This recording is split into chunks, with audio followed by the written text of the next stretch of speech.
This is James Murray with Net News Ledger Politics 2.0. At last night's Doug Ford campaign rally, Thunder Bay Atikokan candidate Brandon Postuma addressed the audience, and here is what Brandon had to say.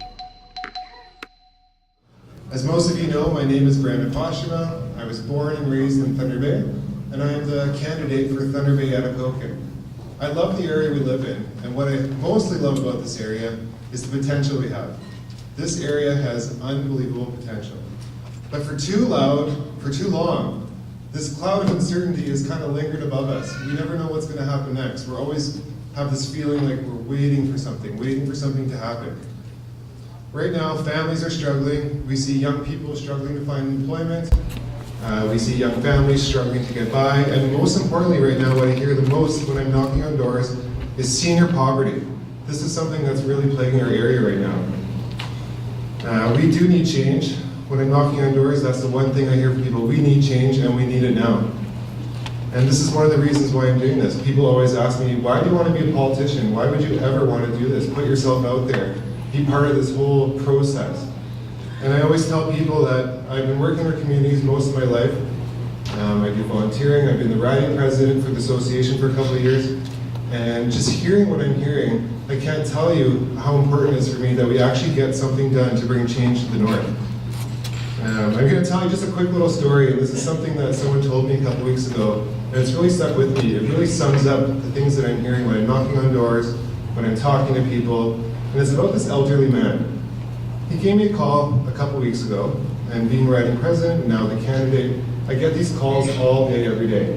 And I can't tell you how important these calls are to me, but sometimes they really reap in my heart and they really make me, they put energy in me. They want me to do something for them, and I feel that in them. They need a message of hope. But this one particular gentleman, he had such a story that I hear all the time, and he told me that his whole life he worked so hard.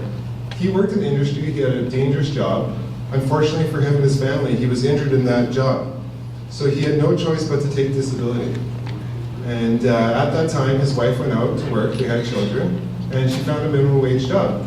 And for years and years, with his little disability pension and with the minimum wage job she had, they were actually able to make a living. They raised their children moved out of the province into other areas of the country to find employment, but they made it through it, they got by. But recently, in the last, he says 5 to 7 years especially, things have dramatically changed for him. He tells me that the cost of living has gotten so high that they don't know what's going to happen.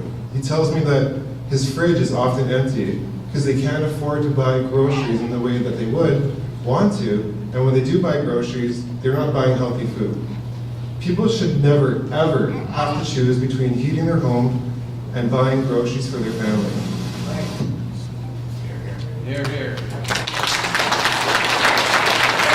We've seen a lot of it. This couple does everything they can to bring down the cost of living. How often do we hear people say, I don't turn the lights on in my house. When we watch TV, we wrap ourselves in blankets, we dress warm, we keep the heat low. I hear all these things. This couple even told me that they don't buy cable TV. So basically they're sitting on their couches in warm clothes with blankets because they can't turn the heat on, watching old movies because they can't afford cable. And these people have worked their whole life. They helped build this province. This is not acceptable. On top of this, he added that MPAC came to his house last year and doubled his assessment value. So we're hearing a lot of this too. Even though the previous year they sent in that, that 5-year plan you get where they say, next year your house will be worth this much, this much, this much. But overnight, he tells me that they came to his neighborhood and created what he called false assessments for the neighborhood. They used these assessments to hike up the rates for every neighboring house. So now they've actually created these, what he calls false evaluations, which have raised his taxes so high that they cannot afford to stay in their small 2-bedroom bungalow house here in the city. The cost of living is so high that they have to sell their house, but he has another problem. He has nowhere to go because the affordability is not at their reach. They can't find a place to rent, they can't afford rent. And the one thing he told me, and this broke my heart, he started crying on the phone. He says, you know what makes me feel better at night? Knowing that when I die, my wife will get my pension, and if she can find some small place to live, he was thinking maybe a room in somebody's house, that she will get that pension, and at that time, she might be able to afford groceries again. He said they don't eat healthy, she loves fruit, her favorite food was strawberries, and he said he can't even remember the last time he could afford strawberries. This is not the type of Ontario that people dreamed of. This is not the type of Ontario that people worked so hard to build.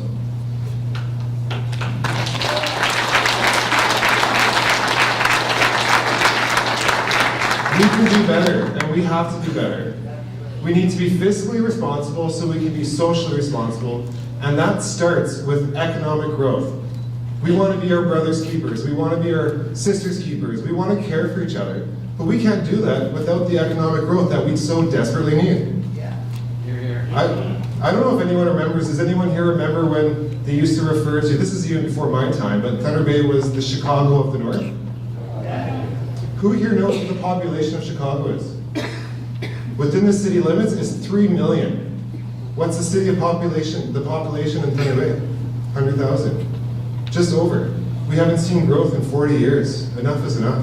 If you include the general area of Chicago, it's 9 million.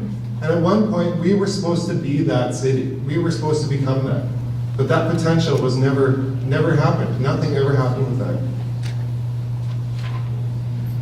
Northwestern Ontario has, as I've mentioned several times, unbelievable potential. We could be and we should be the economic engine that drives Ontario. And Ontario is and should continue to be, well, not right now, but we want to be the economic engine of Canada.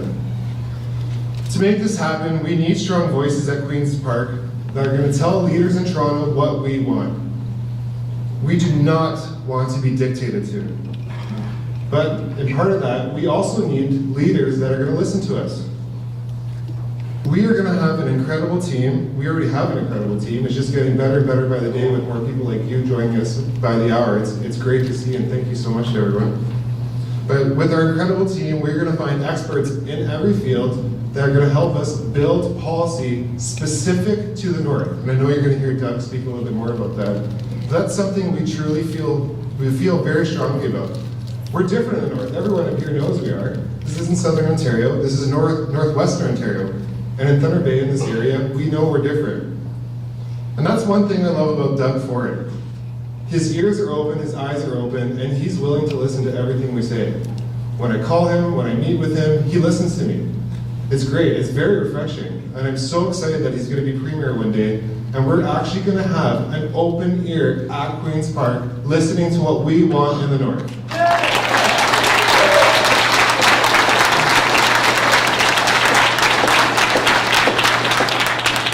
We're very excited for the next coming weeks. Derek Parks, the other candidate with us in Thunder Bay Superior North.